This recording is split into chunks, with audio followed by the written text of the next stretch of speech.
बड़े सारे ऐसे काम होते हैं जो कि मतलब जब शौक होता है तो फिर वो आहिस्ता आहिस्ता बिजनेस भी बन जाता है। साल के अंदर सिर्फ एक एक बार भी मतलब डिलीवरी करती हैं तो इतने ज़्यादा बच्चे हो जाएंगे कि शायद मुझे इतनी ज़्यादा और डबल जगह लेनी पड़ेगी जिधर मैं ये बच्चे रखूँ। उसमें ये था कि उन्होंने एक बड़ी मज़ेदार बात की थी कि जी जब भी आप स्टार्ट करें तो आप छोटे सस्ते जानवर लेके मतलब छोटी अमाउंट के जानवर लेके उनको रखें स्टार्ट में, फिर आहिस्ता आहिस्ता उसको चेंज करते जाएं। हाँ, पीपीआर का अटैक आ गया है। मुझे ये भी नहीं पता था कि पीपीआर होता क्या है, बड़ी जालिम बीमारी है। बट अभी भी कह लें कि ज़िंदगी तो इसी का नाम है कि बंदा सीखता जाए, डे बाय बिल्कुल डे ऐसे बंदा ऐसे ही है, ऐसे सीखता ही है। है, ऐसे ही है। ये कह लें कि कभी ख़त्म नहीं हो सकता। जो मतलब कह लें कि जो बंदा ये सोचे कि मैंने सब कुछ सीख लिया है, वो ये समझ ले कि वो नहीं, अब ये गलत बात है हाँ, बिल्कुल ऐसे। वो फिर ये समझे कि अब ना उसका दुनिया में भी काम नहीं है। फिर 3-4 माह नुकसान करने के बाद, अपने जानवर ज़ाया करने के बाद मुझे पता चला कि जी ये जानवर जो हैं ये सब्ज़ी के लिए बने ही नहीं हुए। वो उसकी वजह यही थी क्योंकि वो सर्दियों के दिन थे, वो उन दिनों में बरसीम का मौसम था जिसको हम शटाला भी कहते हैं पंजाबी के अंदर। तो बेसिकली वो इन जानवरों के लिए बना ही नहीं हुआ। बिस्मिल्लाहिर्रहमानिर्रहीम, अस्सलामु अलैकुम प्यारे व्यूवर्स, क्या हाल हैं।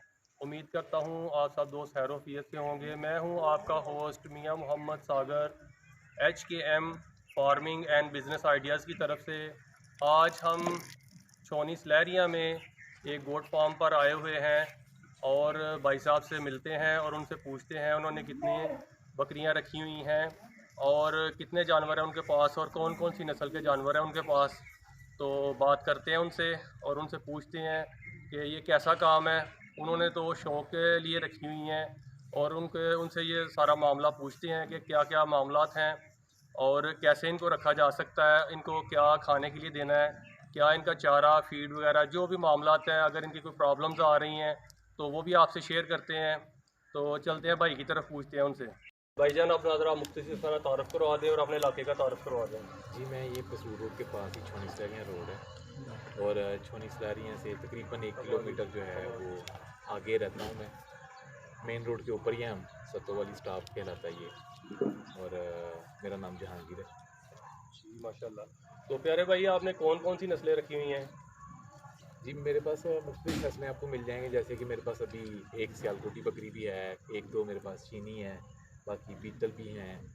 ऑलमोस्ट जो है वो अमरसरी पे आ चुका हूँ मैं। और एक आध बकरी है जो कि एक बकरी है जो खोतल नस्ल की है, खोतल बीतल जिसको कहते हैं। जी। वो मैंने शौक के लिए रखी हुई है, एक छोटा सा एक्सपेरिमेंट करके देखना चाहता हूँ मैं कि चले मैं उससे क्रॉस करवाऊँगा और देखूँगा बच्चे क्या रिजल्ट मिलते हैं। मैंने नागरा से उसको क्रॉस करवाया, नागरा बकरा था मेरे पास खरीदा, तो उससे क्रॉस करवाया। अभी 3 माह की गबन, देखेंगे अभी क्या होता है अभी। तो आपको कितनी देर हो गई है ये बकरियां रखे हुए?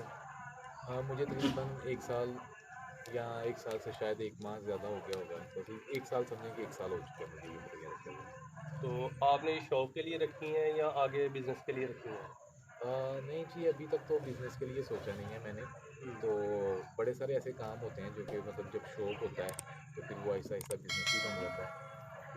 क्योंकि ज़ाहिर-सी बात है अगर बकरियाँ रखी हुई हैं मैंने, तो मेरी इतनी ज़्यादा बकरियाँ, अगर ये फ़र्ज़ करें कि एक-एक साल के अंदर सिर्फ एक-एक बार भी मतलब डिलीवरी करती हैं, तो इतने ज़्यादा बच्चे हो जाएँगे कि शायद मुझे इतनी ज़्यादा और डबल जगह लेनी पड़ेगी जिधर मैं ये बच्चे रखूँ। तो फिर साथ-साथ में सेल भी होती रहेंगी, परचेज़ भी होती हैं, सेल भी होती चलती है साथ-साथ में। इस वक्त आपके पास कितने जानवर हैं? मेरे पास टोटल छोटे-बड़े मिला के कोई 40 के करीब जानवर होंगे। शुरू में तो आपने एक ही बकरी ली थी मेरे ख्याल से। जी, एक बकरी ली थी और वो भी ऐसे ली थी कि एक मेरे दोस्त थे जिनसे मैंने गाय ली थी। हम्म। तो उन्होंने कहा यार ये मेरे पास बकरी है तो ये भी ले जाओ, मेरा काम ख़त्म करो। हम्म। तो मैंने वो ले आया। फिर उस बकरी से मेरा जो है वो शौक जो है वो आगे बढ़ता गया। तो आपके हिसाब से अगर ये कोई रखना चाहे जी। तो उसको कितने जानवर रखने चाहिए और कैसे शुरू करना चाहिए? कोई थोड़ा सा दोस्तों को बता दें कि क्या तरीकाकार होना चाहिए, इनको रखने का क्या तरीका है, इनको खाने के लिए कौन कौन सी खुराक देनी चाहिए जो इनके लिए बेहतर है, और इनके बीमारियों के हवाले से ज़रा जो प्रॉब्लम्स आ जाती हैं, जो नए शौकीन हजरात हैं वो शौक करना चाहते हैं मगर उनको समझ नहीं है, तो थोड़ा सा उनको ज़रा बता दें आप कि किस तरीके से इनको रख सकते हैं, क्या तरीकाकार है, इनको खाने के लिए क्या चीज़ें बेहतर है और क्या चीज़ें नहीं बेहतर। आम लोग तो ये बाहर से चराई करके या इस तरह का मामला करके जो है ना, खुले गांव में, अगर शहर में रखनी हो तो कम जगह हो तो उसको कैसे रखा जा सकता है और किस तरीकाकार से उसको फ़ायदा हो सकता है, इसको रखने में और संभालने में आसानी हो सकती है। देखिए, पहले सबसे आपने एक ही साथ काफ़ी सारे सवाल कर दिए हैं मुझे, और मैं वन बाय वन कोशिश करूँगा कि मैं सबके जो है वो आंसर कर सकूँ। आपने कहा कि कम जगह के ऊपर कैसे रखना चाहिए, मैं दिखाता हूँ एक, बस एक छोटी-सी कोशिश की है, बड़ी मुख्तलिफ सी वीडियो देखी है मैंने, जिसको देख के तो मतलब एक छोटी-सी मैंने कह लें कि जगह को जो है वो यूटिलाइज़ करके तो वो अपने बकरे और बकरियाँ जो हैं वो मैंने रख ली हैं। तकरीबन कोई 30 के करीब जानवर जो हैं मेरे उस साइड पे होते हैं शेड के अंदर, और बाकी जो ब्रीडर्स हैं वो दूसरी साइड पे होते हैं। तो वो अभी आपकी वीडियोस के अंदर शायद वो आप देख रहे होंगे कि वो शेड जो है वो जिस तरह से बनाया गया, और कम जगह के ऊपर जो है वो उसको इस तरह से हमने मैनेज किया है कि ज़्यादा से ज़्यादा जानवर जो हैं वो रखे जा सकें। दूसरा सवाल था कि जी इनको डालना क्या चाहिए। मैंने स्टार्टिंग में जब बकरियां लीं तो मैंने किसी की कोई वीडियो देख ली, अभी मुझे नाम नहीं याद क्या चैनल था या उस बंदे का क्या नाम था, अल्लाह भला करे उसका। तो उसमें ये था कि उन्होंने एक बड़ी मज़ेदार बात की थी कि जी जब भी आप स्टार्ट करें तो आप छोटे सस्ते जानवर लेके, मतलब छोटी अमाउंट के जानवर लेके उनको रखें स्टार्ट में, फिर आहिस्ता आहिस्ता उसको चेंज करते जाएं। ये बात बड़ी अच्छी लगी मुझे, मैंने ऐसे ही किया। हाँ, मैंने सस्ते तो लिए, लेकिन वो बाद में मुझे पता चला लेने के बाद कि जी जो 20,000 रुपये वाला जो जानवर था वो मैंने 50 का ले लिया। अच्छा। तो महंगी परचेजिंग थी, वो कोई पता भी नहीं था। और फिर आगे जो है वो जो मैंने मतलब यानी कि बड़े जानवर भी रखे हुए हैं, जो सब्ज़ा हम उनको डाल रहे थे, मैं भी इनको वही डाल रहा था। जैसे ही वो सर्दियाँ आई हैं तो फिर मेरे जानवर जो हैं वो बीमार होना शुरू हो गए हैं। पीपीआर का अटैक आ गया है। मुझे ये भी नहीं पता था कि पीपीआर होता क्या है, बड़ी ज़ालिम बीमारी है, बड़ी बुरी तरह से जानवर की जान निकलती है। और मैं तो कहूँगा कि जनाब अल्लाह करे कि किसी का जानवर जो है वो किसी को पीपीआर हो ही नहीं, ये बीमारी ये सर्दी की वजह से होता है? ये तकरीबन सर्दियों में आती है ये।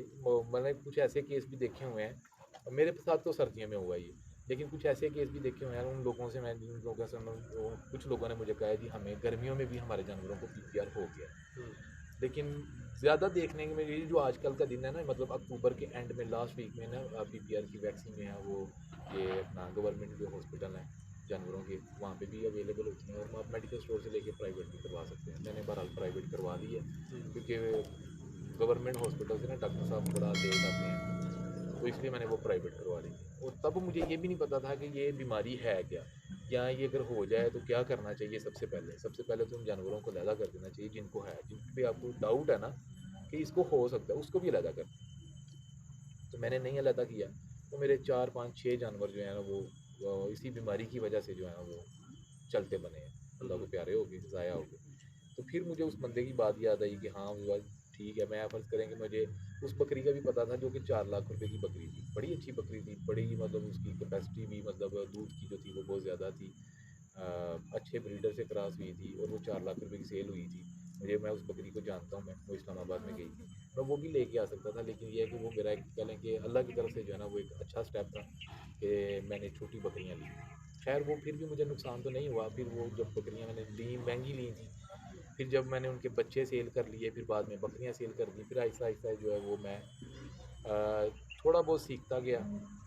अभी भी कह लें कि ज़िंदगी तो इसी का नाम है कि बंदा सीखता जाए, डे बाय बिल्कुल डे ऐसे बंदा ऐसे ही है, ऐसे सीखता ही है। है, ऐसे ही है। ये कह लें कि कभी ख़त्म नहीं हो सकता, जो मतलब कह लें कि जो बंदा ये सोचे कि मैंने सब कुछ सीख लिया है, वो ये समझ ले कि वो नहीं, अब ये गलत बात है, हाँ, बिल्कुल ऐसे वो फिर ये समझे कि अब ना उसका दुनिया में कोई काम नहीं है। ही ऐसे ही है। तो सीखता रहता है बंदा। मेरी बातें करने से इतना ज़्यादा शायद समझ नहीं आएगा, क्योंकि स्कूल में भी आप देखें तो वो प्रैक्टिकल साथ में ज़रूर करवाते हैं, तो इसलिए कि ताकि वो रह जाए दिमाग के अंदर। तो जब आप कोई बीमारी को फेस कर लेते हैं, फिर उसके बाद आहिस्ता आहिस्ता आपको पता चलना शुरू हो जाता है कि भाई मैंने ये करना है, इसके लिए ये वाला इंजेक्शन होगा, ये वाली वैक्सीन होगी, ये किस टाइम पे करवानी है ये भी पता चल जाएगा। तो बड़े सारे आज ऑनलाइन भी गूगल के ऊपर भी कह लें कि आपको चार्ट मिल जाएंगे कि अपना गोट्स की वैक्सीनेशन जो है वो किस मंथ में कौन सी होती है, ईवीटी है, पीपीआर है, फुट एंड माउथ है। खैर जो स्टॉल फीडिंग के ऊपर मतलब अपनी बकरियां जिन्होंने रखी हुई हैं उनको फुट एंड माउथ की तो नहीं होती, मैंने खुद मतलब ये तो रखा हुआ है। फिर 3 4 माह नुकसान करने के बाद, अपने जानवर ज़ाया करने के बाद, मुझे पता चला कि जी ये जानवर जो हैं ये सब्ज़ी के लिए बने ही नहीं हुए। ये असल में ये बकरी जो होती है ना ये ब्रोज़र है, ग्रेज़र नहीं है। भेड़ जो है वो ग्रेज़र है। वो उसके घास खाने का स्टाइल आप देखेंगे वो बिल्कुल ज़मीन के साथ जो है वो लेके जाएगी। इवन वो डस्ट वगैरह जो भी जरासीम होंगे उनसे मुँह में अंदर जाते हैं, और पेड़ को जो है वो वैक्सीनेशन भी तो उसकी करवानी पड़ती है, फुट एंड माउथ की। बकरी को नहीं करवानी पड़ती। बकरी जब चराई भी करती है ना, अगर फर्ज करें जो चराई पे जाती है उनको तो डेफिनेटली करवानी ही पड़ती है, लेकिन जो है उनकी डिवर्मिंग जो है वो ज़्यादा करनी पड़ती है। मैंने उन लोगों को देखा हुआ है जिन्होंने सिर्फ पेड़ें रखी हुई हैं और वो हर महीने जो है वो डिवर्मिंग करते हैं, ताकि उनके अंदर के जो कीड़े, जिसको पंजाबी में किरम भी बोलते हैं, वो उनके मर जाएँ। वो हर महीने मैंने उस बंदे को देखा हुआ है, तो वो कहता है जी मैं 1 महीना अगर नहीं दूँ ना इनको, मतलब नील वर्म या नील जैन ना दूँ, तो ये बड़ा मसला हो जाता है। मेरी जो है ग्रोथ ऐसे नीचे डाउन हो जाता हूँ। मैं तो नहीं, मैं हर महीने हर माह करता हूँ। ये डिवर्मिंग का क्या तरीकाकार होता है? डिवर्मिंग जो है वो आपको बड़ी सारी मेडिसिन्स भी मतलब मार्केट में अवेलेबल हैं। किसी भी कह लें कि जानवरों वाले मेडिकल स्टोर से जाके आप उनको बोलेंगे तो वो इंपोर्टेड भी हैं, लोकल भी हैं, यहाँ की बनी हुई भी हैं, तो वो आप कर सकते हैं। जैसे नीलजैन है, वेटिवर्मिसाइड है, नीलवर्म है, ट्राइसोल है, ठीक है जी। तो पहले तो मैं इससे करता रहा हूँ, लेकिन अब जो है जब से मैंने गोटलैंड की डिस्ट्रीब्यूशन ली हुई है, तब से मैं उन्होंने एक फिनाइल बनाई हुई है, ठीक है, जिससे हम बकरियों की डिवर्मिंग करते हैं। और वो मैं तकरीबन साल में 3 बार तकरीबन एक बकरी को कर देता हूँ मैं। तो जैसे ये बकरी है, ये गब्बन है ना, तो अब इसको, जब ये गब्बन है तो इसको हम डिवर्मिंग नहीं करते। जैसे ये डिलीवरी करेगी थोड़े दिन के बाद जो है, जब इसकी सफाई वगैरह हो जाएगी, उसके बाद हम इसकी डिवर्मिंग कर देंगे। फिर जब हमने इसको क्रॉसिंग से मतलब सीज़न स्टार्ट होगा, क्रॉसिंग से पहले फिर से हमने इनकी डिवर्मिंग करनी है। यानी जो प्रेग्नेंट बकरी है वो स्टार्ट में ही अगर 1 मंथ वाली है, 2 मंथ वाली है, उसको आप डिवर्मिंग नहीं कर सकते? जी, बिल्कुल ऐसे ही है। उसको क्रॉस करवाने से पहले डिवर्मिंग करवाएं आप। हम्म, ठीक हो गया। तो इसके अलावा अभी आप इनको खाने में खुश्क चारा दे रहे हैं या सब्ज़ चारा दे रहे हैं? जी, सब्ज़ चारा जो है वो तो मैं कभी भी किसी को भी नहीं बोलूँगा, क्योंकि मैंने जो फ़ेस किया हुआ है, मेरे तकरीबन कह लें कि 2 ढाई लाख रुपए के जानवर मेरे ज़ाया हो गए थे। तो वो उसकी वजह यही थी, क्योंकि वो सर्दियों के दिन थे, वो उन दिनों में बरसीम का मौसम था, जिसको हम शटाला भी कहते हैं पंजाबी के अंदर। तो बेसिकली वो इन जानवरों के लिए बना ही नहीं हुआ। ये ड्राई मैटर के ऊपर रखने वाले जानवर हैं, तो मैंने उसके बाद बड़ी सारी वीडियोस देखी कि टीएमआर क्या है, जो कि मैंने इंटरनेशनल लेवल पे जो बोर्ड अपना फार्मिंग हो रही है, वो लोग भी अपना टीएमआर इस्तेमाल करें। अब तो बड़े जानवरों के अंदर जो है वो यूरोप में आप चेक कर लें, तो ये अपना गाय भैंस जो हैं, और खैर भैंस तो नहीं, गाय वगैरह जो हैं, इनके लिए भी अपना टीएमआर इस्तेमाल हो रहा है, जिसके अंदर कह लें कि इनको फाइबर मिल जाता है, इसको प्रोटीन मिल जाते हैं, मिनरल्स मिल जाते हैं, जिससे इनको प्रॉपर एक मतवाज़न खुराक जो जानवर को चाहिए होती है वो मिल जाती है। हम इंसान हैं, हम अपनी रोज़मर्रा का जो हमारा खाना होता है ना, 3 टाइम का या 2 टाइम का इंसान जो खाता है, उसमें वो सारी चीज़ें मैनेज कर लेते हैं। हम सब्ज़ी भी खाते हैं, हम मीट भी खाते हैं, ठीक है जी, हम दालें भी खाते हैं, हम अपने मतलब डेली बेसिस के ऊपर जो है वो ऑयल भी अंदर लेके जाते हैं, ताकि हमारा जो अंदर का निज़ाम है वो लुब्रिकेंट हो जाए। हमें बड़े सारे मसले जो हैं वो हमारे हल हो जाते हैं। वो और ये फीड टाइप है, ये क्या चीज़ है ये फीड टाइप है। फीड का ना असल में हम लोगों ने मतलब बड़ा गलत निकाल दिया हुआ है, क्योंकि फीड जो है वो मुर्गियों को डालते रहे हैं। तो जो मतलब हम ये सोचते हैं कि जी 20-21 दिन का जो है ना वो चूज़ा तैयार हो जाता है और वो फीड डालते हैं, वो हो जाता है। ये असल में फीड का अगर तर्जमा किया जाए तो वो खुराक है। तो खुराक है बेसिकली, और ये 100% ऑर्गेनिक खुराक मैं डाल रहा हूँ गोटलैंड वालों की, और मुझे तकरीबन 4 माह हो गए हैं। मैं आपको कुछ पिक्चर्स दिखाऊंगा जो कि इन्हीं जानवर की, अभी इस ये जो बकरी मेरे पास खड़ी है ना, इसको 3 माह पहले की मैं आपको पिक्चर्स दिखाऊँ तो ये इसके बाल ही नहीं इसके आते। अच्छा। ये बिल्कुल गंजी बकरी थी, यहाँ पे चंद बाल थे इसके इस जगह के ऊपर, और ये टांगों पे थोड़े थोड़े बाल थे, ठीक है जी। अभी होतल जो है वो लोग ये कहते हैं जी, होतल बीतल जो होती है उसको तो चांदी खिला दें, वो मोटी नहीं होती। तो आपके सामने है माशाल्लाह, ये देखिए, नहीं, मैंने देखा है बिल्कुल टाइट है माशाल्लाह। बिल्कुल। माशाल्लाह आपकी जो बकरियां हैं ना बहुत फर्बा है। माशाल्लाह बहुत प्यारी बकरी हैं और सेहतमंद है सारी। मैंने वीक कोई भी जानवर नहीं देखा आपका। आपके जानवर माशाल्लाह नहीं, बहुत, कुछ हैं भी बीच में, लेकिन वो मगर नए आए हैं अभी। उतने नहीं है। बाकी जो देखने में नज़र आ रहे हैं, सामने जो नज़र आ रहे हैं माशाल्लाह सारे ही हेल्दी एंड एक्टिव है सारे ही जानवर। इनमें इतने वीक नहीं है। जिस तरह का मैंने देखा है कि दुबले पतले बहुत जानवर होते हैं, तो उनको खुराक की कमी की वजह से ही ये प्रॉब्लम होती है। तो आप ये जो इनका बता रहे हैं खाने के लिए, इसका भी कस्टमर को बताएं, दोस्तों को बताएं कि ये कितनी कास्ट में पड़ता है, ज़्यादा महंगा पड़ता है या नॉर्मल पड़ता है, या क्या ये हर बंदे की रेंज में है या नहीं है? सही। देखिए जी, मैंने बड़े पंगे लिए हैं पिछले 1 साल के अंदर जो है ना, वो बड़े सारे पंगे लिए हैं मैंने। यूट्यूब से ऊपर देख के बड़े सारे बंडे बनाए हैं खुद से, लोगों से सुन सुन के जी ये चीज़ अच्छी होती है, ये चीज़ अच्छी होती है। तो अभी इस वक्त की मैं अगर बात करूँ, कोई 4 चीज़ें ले लें जिससे इनका प्रोटीन लेवल जो है वो 17 to 18 हो जाए इसका। तो जैसे गंदम ले लें आप, मक्की ले लें आप, और उसके बाद जो है वो चोकर ले लें, मतलब कोई 4 चीज़ें मिला लें जिससे इनका मतलब कोई भी 4 चीज़ें मिलाएंगे ना, इनका प्रोटीन लेवल जो है ना वो 17 से 18 हो जाएगा। तो वो आपको 120 से 125 की रेंज में मिलेगा पर केजी पड़ेगा वो आपको। ठीक है जी, अगर कोई भी आप 4 चीज़ें मिलाते हैं। अब ये इसके अंदर लूसन है 60% है, 40% अजनास है। अजनास के अंदर अभी ज़ुबानी तो शायद मुझे इतने याद नहीं होंगे, मैं मोटा मोटा बता देता हूँ। चने है, मक्की है, गंदम है, ग्लूटन है, टॉक्सिन बाइंडर है, राइस पॉलिश है, जौ, मोठ, ग्वार, मिनरल्स भी हैं इसके अंदर ऐड। मतलब ये नहीं है कि आपको अलहदा से मिनरल्स देने पड़ेंगे। और जो है वो शीरा राब है, शीरा राब जो है वो मतलब ये सारी चीज़ें जो यानी अजनास मैंने मुकम्मल मुकम्मल एक जो है ना सारा उनका मुरक्कब एक जो है ना वो जी तैयार कर दिया जी उन्होंने। हम जो है वो ये सुबह के टाइम पे टीएमआर डाल देते हैं। हम्म हमारे पास जो एवरेज आ रही है इस वक्त पर जानवर की, जो बड़ा जानवर है हमारे पास, हम्म, हालांकि छोटे जो आपको नज़र आ रहे हैं ना इस साइज़ की जो पट्टे नज़र आ रही हैं आपको, जी जी। ये कह लें कि हम इनको काउंट ही नहीं कर रहे, हम्म, ये फ्री पे हैं ये। अच्छा। सिर्फ हम बड़े जानवर जो है ना वो आप उनको काउंट अगर करें ना तो वो 1 किलो 400 ग्राम के करीब मुझे एवरेज जो है वो इनका डेली का आ रहा है मेरे। यानी एक टाइम में 2 टाइम में दे रहे हैं एक नहीं टाइम? नहीं, मैं पूरा दिन इनके आगे पड़ा रहता है। इसका ये मसला नहीं है कि आप इनको डालेंगे तो ये जनाब ये ज़्यादा खा लेंगे, इनको अफारा हो जाएगा, बंद हो जाएगा, इसमें ये इशू है ही नहीं, क्योंकि इसके अंदर सरसों की खाल ऐड की गई है, हम्म। जिससे जानवर जो है वो एक लिमिटेड खाता है और वो खाने के बाद उसको डाइजेस्ट करेगा, फिर दोबारा से आ जाएगा। ये सारा दिन इनका चलता रहता आपके है। हिसाब से एवरेज एक बकरी जो है वो कितना खाती है ये? 1.5 किलो से कम, यानी 1.5 किलो एक दिन का? एक दिन का। हाँ जी।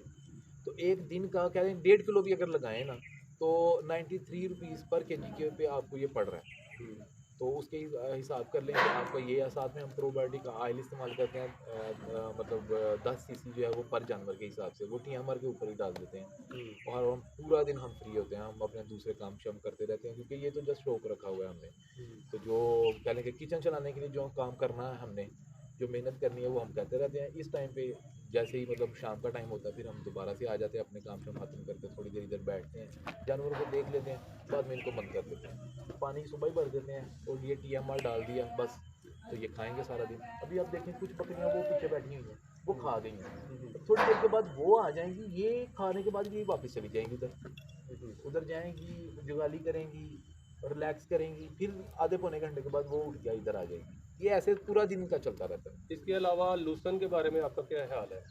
ट्यूशन बड़ी अच्छी चीज़ है और इसके अंदर ऐड है वो।